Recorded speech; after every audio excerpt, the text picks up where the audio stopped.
There comes a point in life when you stop wondering why your heart feels heavy and start realizing that the pain isn't coming from strangers, it's coming from the people you love most. My name is Catherine. I'm 82 years old. And for most of my life, I believed something with absolute certainty. I believed that family was forever. I believed that no matter how far life carried my children, no matter how busy they became, no matter how much the world changed around us, there would always be a place for me in their lives. Not because they owed me anything, not because I expected rewards for being a mother, but because love creates bonds that time cannot erase. At least that's what I believed. I spent over 4 decades raising my children. I was there for every scraped knee, every school performance, every fever, every nightmare, every disappointment, every success. I celebrated their victories as if they were my own. And when life knocked them down, I stood beside them until they found the strength to stand again. Like many mothers of my generation, I didn't spend much time thinking about myself. My children were my purpose. Their happiness mattered more than my comfort. Their future mattered more than my dreams. And honestly, I never regretted it. Not once. Because when you love your children, sacrifice doesn't feel like sacrifice. It feels natural. It feels right. But something happened as the years passed. Not all at once. Not in one dramatic argument. Not because of some terrible event. It happened slowly, quietly, almost invisibly. The relationship began changing. At first, I couldn't explain it. The phone calls became shorter. The visits became less frequent. Conversations started feeling rushed. And somehow, without anyone saying it directly, I began feeling like a guest in lives where I once belonged. For a long time, I blamed myself. Maybe I was expecting too much. Maybe I was becoming emotional in my old age. Maybe this was simply what happens when children grow up. Those were the excuses I gave myself, until one day I started paying attention to the words, not the actions. The words, because words reveal things people don't always intend to reveal. And when certain phrases appear again and again, they stop being random comments. They become patterns. The first phrase seemed harmless when I heard it. In fact, if someone had told me years earlier that a simple sentence could cause so much damage, I wouldn't have believed them. I remember exactly where I was. It was a Tuesday afternoon. Rain tapped softly against my kitchen window. I had called my daughter after a difficult doctor's appointment. Nothing serious. I simply wanted to talk, to hear a familiar voice, to feel connected, as mothers often do. During our conversation, I mentioned that I felt hurt because she had forgotten to return one of my calls the week before. I wasn't angry. I wasn't accusing her. I was simply being honest. There was a short silence. Then she sighed and said something that changed the way I saw our relationship. "Catherine, you're too sensitive." That was the first phrase. "You're too sensitive." At first glance, it sounds harmless, reasonable even. Maybe you've heard it before. Maybe you've even said it yourself. But I want you to think carefully about what happens when someone repeatedly responds to your feelings that way. When you express hurt, you're too sensitive. When you express disappointment, you're too sensitive. When you express loneliness, you're too sensitive. Eventually, the message becomes clear. Your feelings are the problem. Not what happened, not how you were treated. Your feelings. And that's dangerous. Because once you start believing that your emotions are the problem, you stop trusting yourself. You begin questioning every reaction, every concern, every instinct. You start wondering if you're imagining things, if you're overthinking, if you're somehow responsible for your own pain. I know because that's exactly what happened to me. After that conversation, I spent days replaying the moment in my head, Maybe she was right. Maybe I was becoming too emotional. Maybe age had made me fragile. Maybe I should stop bringing things up. Maybe I should stop talking about my feelings altogether. And slowly, without realizing it, I began censoring myself. I spoke less, shared less, expected less, not because my feelings disappeared, but because I no longer felt safe expressing them. The strange thing is that people often think silence solves problems. It doesn't. Silence hides them, and hidden problems grow. Months passed. I became careful, very careful. I chose my words thoughtfully, avoided difficult topics, pretended certain things didn't hurt. And for a while it seemed easier, until the second phrase arrived. This one hurt even more, because it revealed something I had been trying desperately not to see. One evening I called my son. I hadn't spoken to him in nearly 2 weeks. I wasn't calling for help. I wasn't asking for anything. I simply missed him. That's all. Missed him. When he answered, I could hear activity in the background, voices, music, life happening. For a moment I smiled. It felt good hearing him. We exchanged greetings, talked briefly. Then suddenly he interrupted me. "Catherine, I'm really busy right now." I said I understood. But before ending the call, I asked if maybe we could talk later that week. There was another pause, and then he said something I'll never forget. "I don't have time for this. I don't have time for this." That's the second phrase. Notice he didn't say he was busy. Everyone gets busy. Life is busy. Work is busy. Families are busy. That's normal. But there's a difference between being busy and making someone feel unimportant, a very big difference. Because when someone says, "I don't have time for this," they're not talking about a conversation, they're talking about you. Your presence becomes the inconvenience. Your need for connection becomes the burden. Your desire to speak with your own child becomes something that must be tolerated rather than welcomed. After that call, I sat quietly in my living room. The room felt larger than usual, empty somehow. I kept staring at the phone, not because I expected it to ring, but because I was trying to understand when exactly I had become an interruption. When had wanting to hear my son's voice become too much? When had a simple conversation become a problem? Those questions stayed with me for weeks. And eventually I stopped calling as often. Not because I didn't care, because I cared too much. I didn't want to feel rejected again. That's something many people don't understand.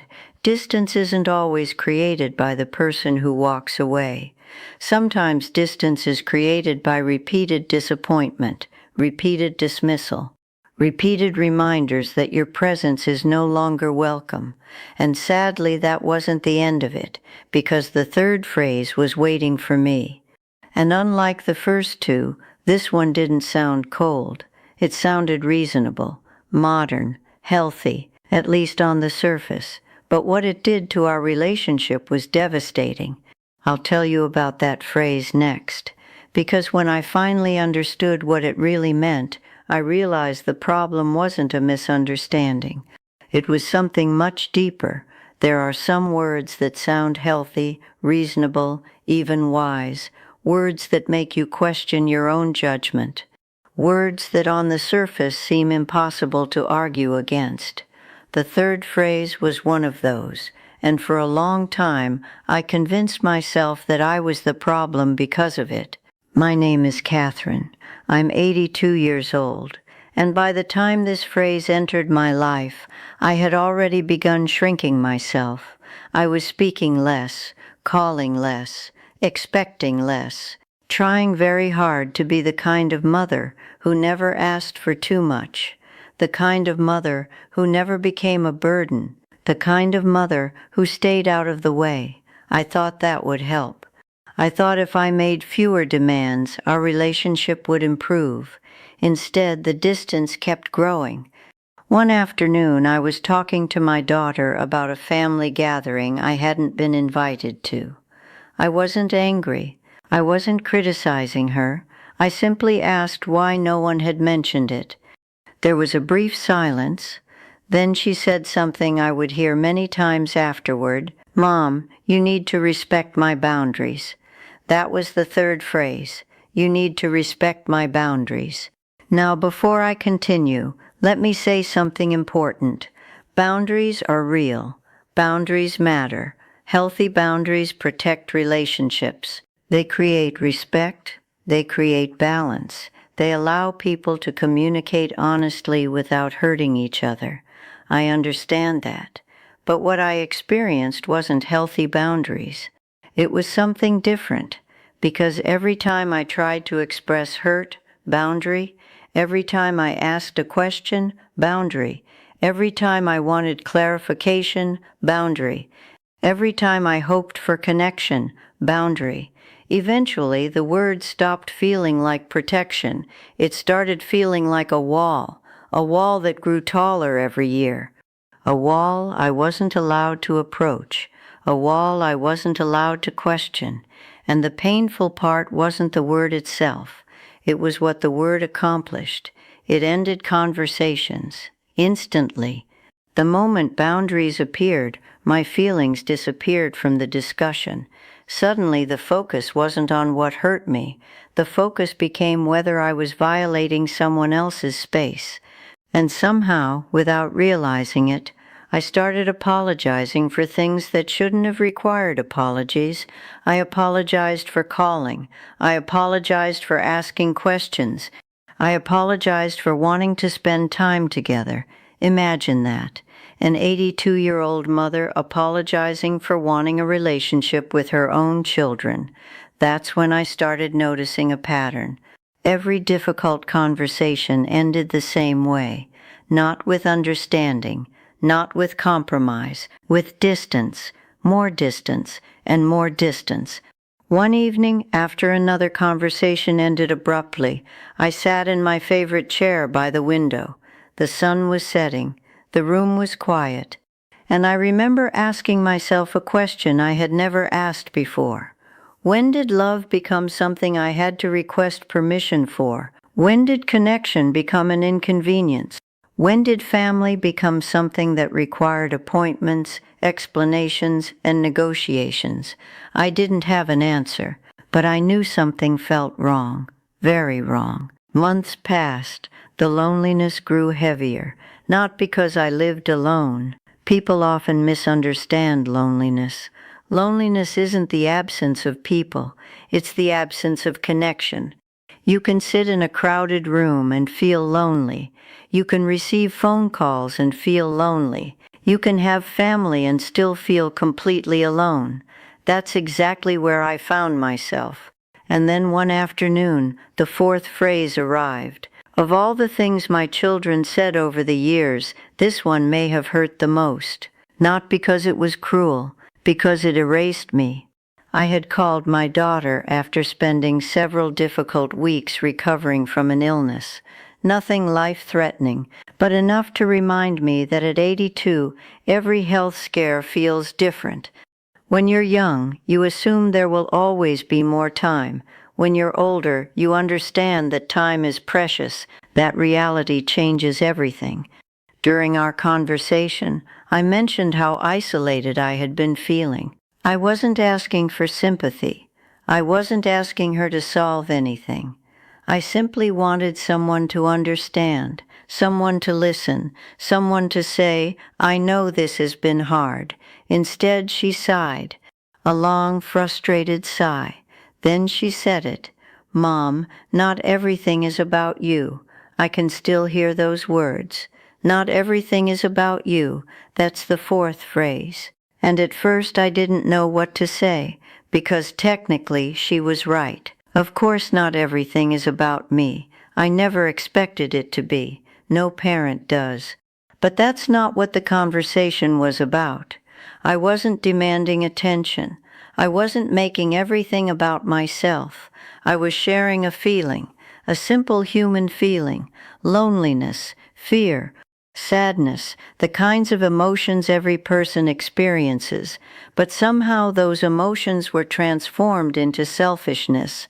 And that's what made the phrase so painful, because it taught me something.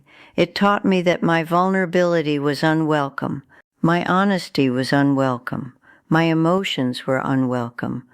After that call, something changed inside me, not dramatically, quietly. I stopped sharing personal things, stopped talking about my fears, stopped talking about my health, stopped talking about my loneliness, not because those feelings disappeared, because I no longer believed anyone wanted to hear them. That's the danger of phrases like this. They don't just hurt in the moment. They train you. They teach you silence. And silence is powerful. At first it protects you. Then it isolates you. Then eventually it becomes your entire world. I began spending more time alone, reading books, walking slowly through my neighborhood, watching birds gather outside my kitchen window, trying to find peace in small places, and sometimes I did, but there was always a question lingering beneath the surface, a question I couldn't escape. Was I really asking too much? Was wanting kindness unreasonable? Was wanting connection selfish? The more I thought about it, the more confused I became, because part of me still wanted to believe everything would improve. Part of me still wanted to believe this was temporary. Part of me still hoped my children would suddenly remember the relationship we once had, the closeness, the warmth, the affection, the family. But hope can keep us trapped, especially when we confuse hope with reality. The truth was becoming impossible to ignore. Every year I felt smaller, less important, less welcome, less seen. And then came the fifth phrase, the final phrase, the one that changed everything, the one that forced me to face a truth I had spent years avoiding. It happened during a phone call that lasted less than 3 minutes, a conversation so ordinary that nobody else would have remembered it, but I remember every second, because that was the moment I finally understood where I stood, the moment I stopped making excuses, the moment I stopped blaming myself, the moment I realized that protecting my peace might require the hardest decision of my entire life. And when I tell you what that phrase was, you'll understand why. Because it wasn't shouted, it wasn't cruel, it wasn't dramatic. In fact, it sounded completely normal. Yet those few words ended years of confusion and gave me the clarity I desperately needed.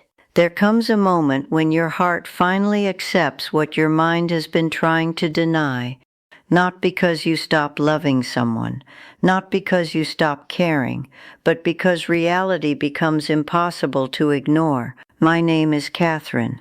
I'm 82 years old. And after years of questioning myself, years of making excuses, years of wondering whether I was asking for too much, I finally heard the phrase that changed everything, the fifth phrase, the one that ended the confusion, the one that forced me to see the truth. It happened on a quiet Sunday afternoon, the kind of afternoon that feels longer when you're alone.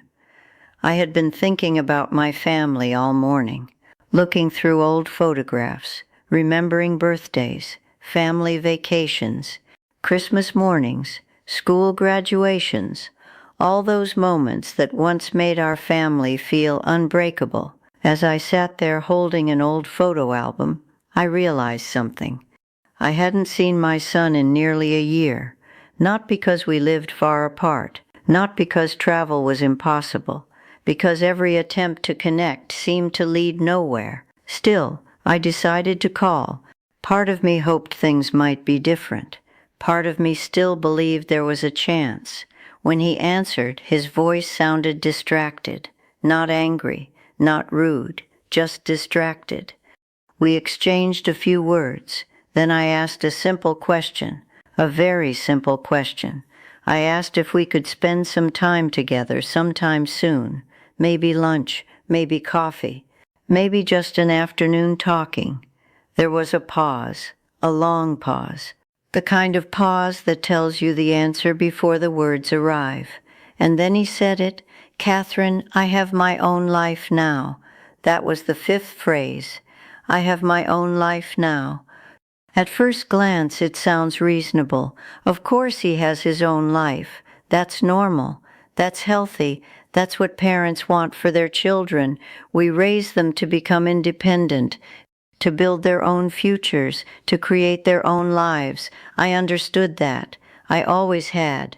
But this wasn't about independence. It was about exclusion, because context matters, tone matters, patterns matter.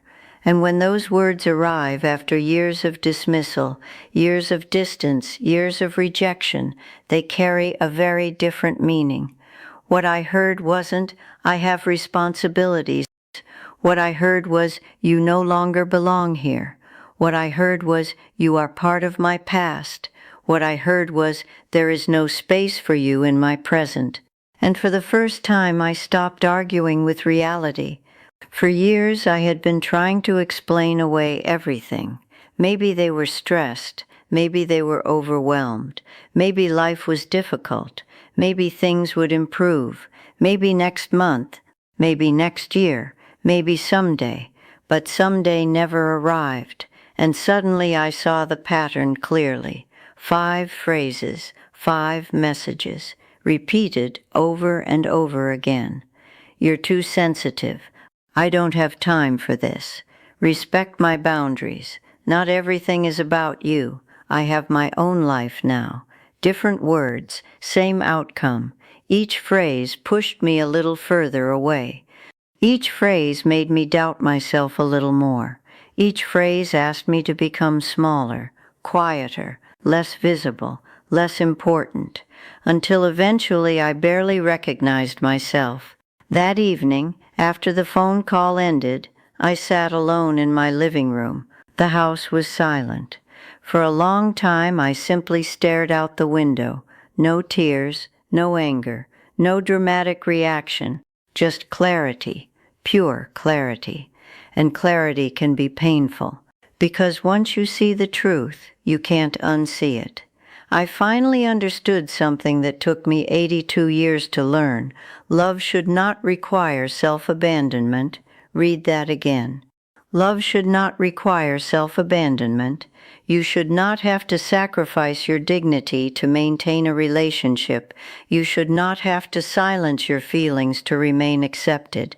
You should not have to shrink yourself just to make other people comfortable. No relationship is worth that, not even family, especially not family. That night I made a decision, not out of anger, not out of revenge, not to punish anyone. I decided to stop chasing people who were running from me. I decided to stop begging for moments that should have been given freely. I decided to stop proving my worth to people who had already decided not to see it. And most importantly, I decided to protect what remained of my peace. The first few weeks were incredibly difficult. I won't pretend otherwise. Every morning I wanted to call. Every evening I wondered if I had made a mistake. Years of habit don't disappear overnight. Neither does love. Love doesn't simply switch off. Even when someone hurts you, even when someone rejects you, even when someone disappoints you, you still love them. That's what makes these situations so painful. The love remains, but the relationship changes. Some nights I sat awake wondering what people would think. After all, society teaches us something from childhood. Family comes first. Family is everything. Family is forever. And while those ideas sound beautiful, they're incomplete, because healthy family relationships require mutual respect, mutual care, mutual effort. Without those things, family becomes a title rather than a connection. About a month after I stepped back, something unexpected happened, something I never anticipated. The constant tension disappeared. The anxiety disappeared. The feeling of waiting disappeared. For years I had been living in a state of emotional anticipation, waiting for a call, waiting for a visit, waiting for kindness, waiting for validation, waiting for signs that I still mattered. And suddenly I wasn't waiting anymore. It felt strange, almost uncomfortable at first. Then slowly it felt peaceful, very peaceful. I began noticing things I hadn't noticed in years. The warmth of morning sunlight, the comfort of a quiet cup of tea, the sound of rain against my windows, the laughter of neighbors walking down the street, simple things, ordinary things, things that had always existed, but I had been too emotionally exhausted to appreciate them. Because when you're constantly fighting for your place in someone's life, you don't have much energy left for your own. That realization changed everything. Over the following months, I started rebuilding my world, not a larger world, a healthier one. I became friends with a woman named Helen who lived nearby. We met for tea every Thursday afternoon. No judgment, no criticism, no walking on eggshells, just conversation, genuine conversation. I joined a local reading group, started gardening again, started writing in a journal every morning. Little by little, my life stopped revolving around people who made me feel unwanted, and started revolving around peace. People often ask me if I regret my decision. The answer surprises them. No, I don't regret protecting myself. I regret waiting so long. I regret believing that endless tolerance was the same thing as love. I regret ignoring my own pain for years, but protecting my peace. No, I don't regret that at all. Now please understand something important. This story isn't about abandoning your children. It isn't about cutting people off after one disagreement. It isn't about acting impulsively. That's not what I'm saying. Relationships can heal. People can change. Conversations can solve many problems. And I genuinely hope they do. But there comes a point when awareness becomes necessary. You have to stop asking what people mean and start paying attention to how they make you feel. After every conversation, ask yourself, do I feel respected? Do I feel valued? Do I feel heard? Do I feel loved? Or do I feel smaller than before? Because your answer matters more than you realize. At 82, I've learned that peace is precious, time is precious, energy is precious, and life is too short to spend it constantly convincing others that you deserve kindness. You deserve respect. You deserve relationships where your presence is welcomed, not tolerated, where your voice matters, where your feelings matter, where you matter. So if you've heard these 5 phrases repeatedly, don't ignore them. Pay attention. Look at the pattern. Look at the impact. Look at what those words are doing to your spirit. Because sometimes the bravest thing you can do isn't holding on. Sometimes the bravest thing you can do is stepping back, not to punish someone else, but to save yourself. My name is Catherine. I'm 82 years old, and the greatest lesson of my life came much later than I expected. You can love people deeply and still choose yourself. You can care about someone and still protect your peace, and you can walk away from what hurts you without becoming a cruel person. That isn't selfishness. That isn't weakness. That's wisdom. And if you've spent years shrinking yourself for the comfort of others, perhaps it's time to remember something important. Your life matters too, not someday, not when everyone else is happy, not after you've sacrificed everything, now, today, while you still have time to enjoy the peace you deserve. And I'll tell you what happened after I made the decision that changed the rest of my life forever.